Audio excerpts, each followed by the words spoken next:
Victory in the war has not brought the hoped-for solution to all the problems in this part of the Middle East. Egypt, for example, declares that she will not reopen the Suez Canal until Israel gives up Arab territory she has conquered, which the Israelis are not prepared to do. Israel's new Prime Minister, Mrs. Golda Meir, visited troops in the Sinai Desert, not far from the Suez Canal, where the shells continue to fly. He wanted a chance to inspect and talk to the men who were living face to face with the realities of the Middle East situation.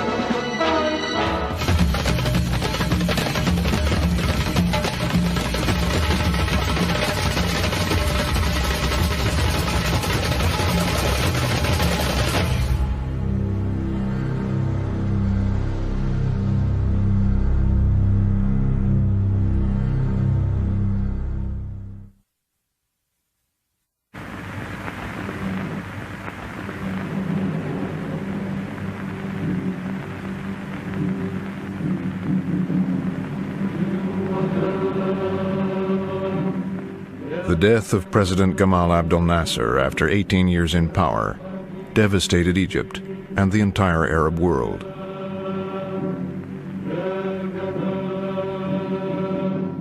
His successor, Vice President Anwar Sadat, was considered little more than a figurehead.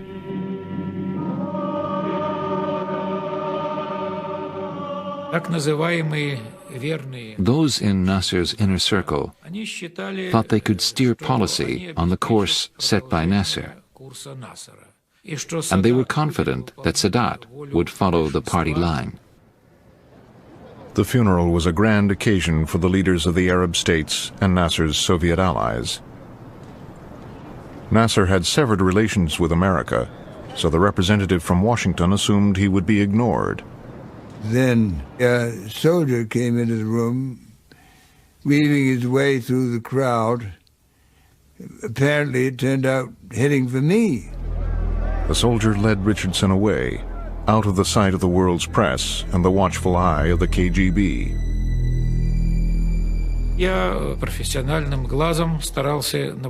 I was trained to spot anything that was going on, but it was difficult in that chaos. We went down the stairs. The lower floor was darkened, and propped up in the hospital bed was the man who had just inherited the presidency of Egypt. President Sadat was resting away from the crowds after apparently suffering from heat stroke. He said that he wanted to take advantage of the opportunity to turn a new page in the relationship between our countries. The next day, Sadat put on a show for the American media. Egypt was a Soviet client state. Sadat considered Israel to be an American one. The United States provide Israel from the loaf of bread to the phantom to the even deficit in the budget itself. So it is the vein of life. Vein of life for Israel goes from the United States. Sadat didn't want to negotiate with Israel himself. He wanted the Americans to intervene, to deliver to Egypt the territories lost in 1967. In the 3 years since the war, Israel had established a formidable defense line along the Suez Canal, 70 miles from Cairo. What are you doing? I'm getting ready to blast you Israelis. Why? Because you Israelis occupy our land. The Suez Canal had been closed since 1967.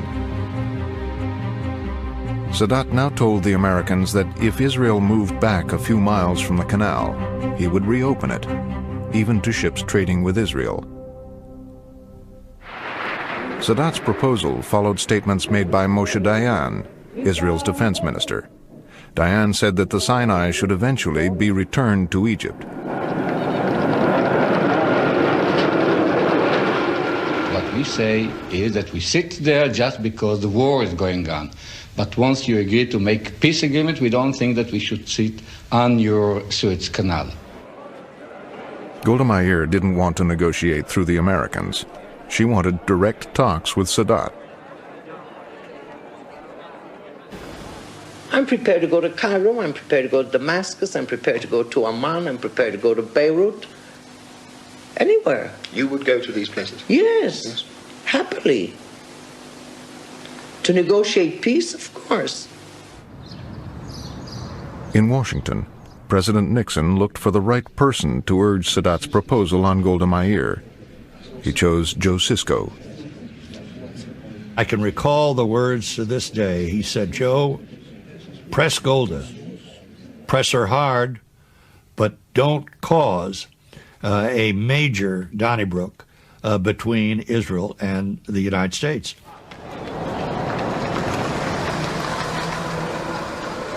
Sisko met with the entire Israeli cabinet, but only Golda Meir negotiated. Golda Meir took it upon herself to do all of the talking. It was interesting to see everyone here, all the ministers, nobody opening their mouth. What they did to release their tension was sending little notes to each other. I sent Diana Chit saying, "Listen, Moshe, I think we can get you some support." He sent back a very abrupt reply saying sarcastically, "Thank you very much. But if Golda is not for this, then I'm not for it either." Sisko saw that something was happening, that nobody was supposed to speak there, and so he was a very smart negotiator. He asked the Prime Minister whether he is permitted to ask the Minister of Defense one question, a professional question. So what could she say? I said to him, "Mr. Minister, if we don't do anything, what do you think is going to happen?" Diane said, "Well, I cannot imagine that any government will tolerate indefinitely a situation where a strong army is poised at the gates of its capital." He was exaggerating. After all, our forces were at a distance of more than 100 kilometers from Cairo, and this will lead to war.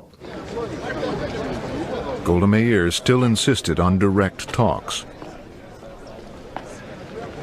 The next day, I walked up with these flowers, rather gingerly, and she said to me, "Oh, Joe, now you're saying it with flowers. It won't do you any good." In Cairo, Israel's rebuff almost brought about the downfall of the man who had proposed the initiative, Anwar Sadat. So he reversed course and tried a tactic more likely to win Arab support.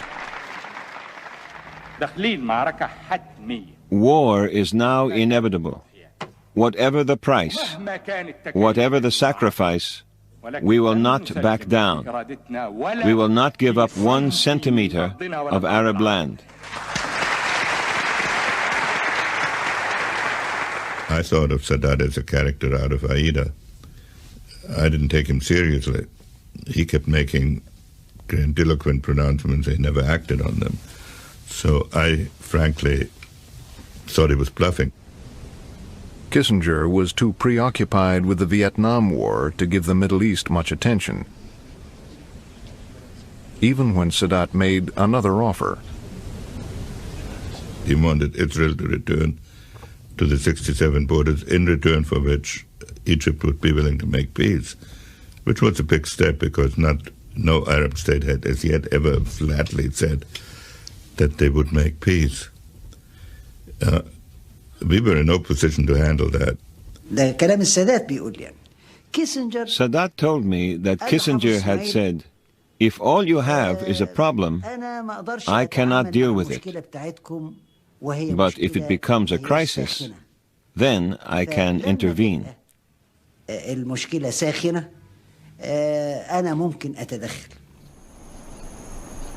Disappointed with American diplomacy, yet still unwilling to talk to Israel directly, Sadat set out to prepare for war. The High Command met at Sadat's house in Giza.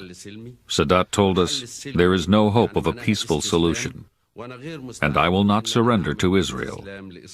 So our only option is war."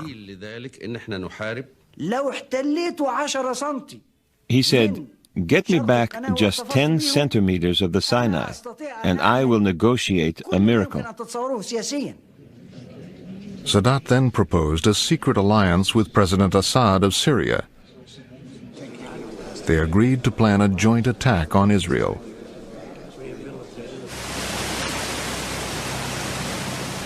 Syria's top generals sailed to Alexandria to meet their Egyptian counterparts. I went on a Russian ship, dressed in civilian clothes. I had a fake Egyptian passport and was using an alias, Jamal Hassan.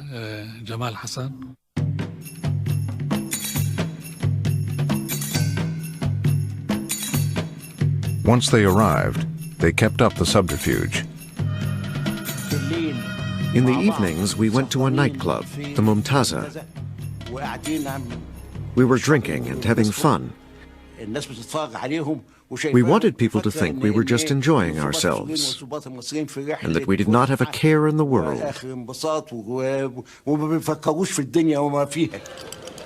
At the hotel, the generals discussed the plans for their joint attack and decided on a special date. The 6th of October was Yom Kippur, the Day of Atonement. For the Jews, it is a holy day, a day of rest. The Syrians hoped at least to recapture the Golan Heights, taken from them in 1967. To keep Israel's troops tied down, they needed Egyptian forces to advance across the Sinai. But the Egyptians had their own plan. They intended to limit their advance to territory protected by their anti-aircraft missiles in Egypt. Our missiles could protect us for up to 12 kilometers. That would compensate for the inferiority of our Air Force. Egypt's chief of staff urged Sadat to stick to their own plan. He said, okay, we'll draw up a plan to show to the Syrians.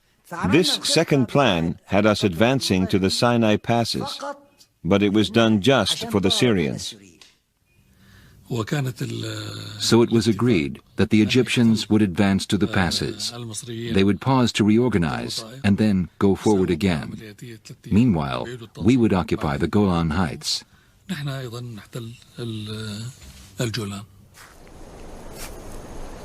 Whatever plans the Egyptians adopted, first they would have to cross the Suez Canal, and do it under the gaze of Israeli troops. The enemy are just 200 meters away. I can see them, they can see me. How can I catch them by surprise? I must hide my intentions.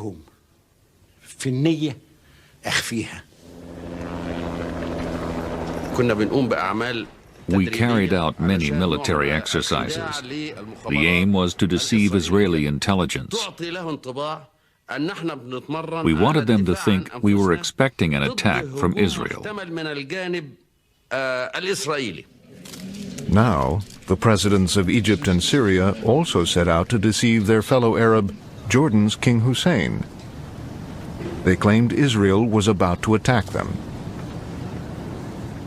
Sadat and Assad were worried about an attack on Syria that could have one of its hooks come through northern Jordan. In the final analysis, I assured them that as far as we were concerned, no one is going to use our country to attack anyone. King Hussein smelled a rat. The last time Egypt and Syria had maneuvered him into a war with Israel, he had ended up losing a large slice of his kingdom. So he flew off alone, telling no one he was going to meet Golda Meir. I was very concerned and worried that a state of no peace and no war was going to end us up in serious difficulty. King Hussein talked about only one thing. He warned us to expect an attack from Syria and Egypt.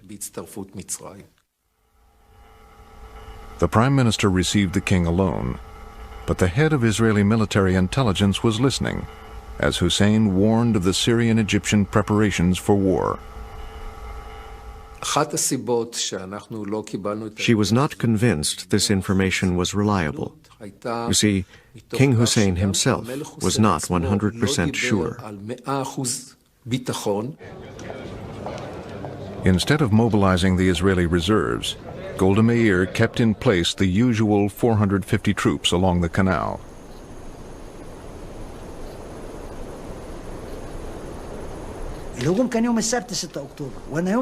The attack was due on Saturday, October 6th.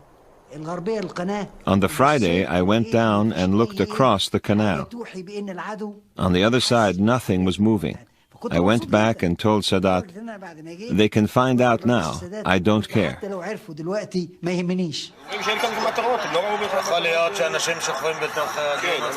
It was not till dawn the next day, as most Jews were preparing to go to synagogue for Yom Kippur, that Israeli intelligence finally became convinced that Egypt and Syria would attack within hours.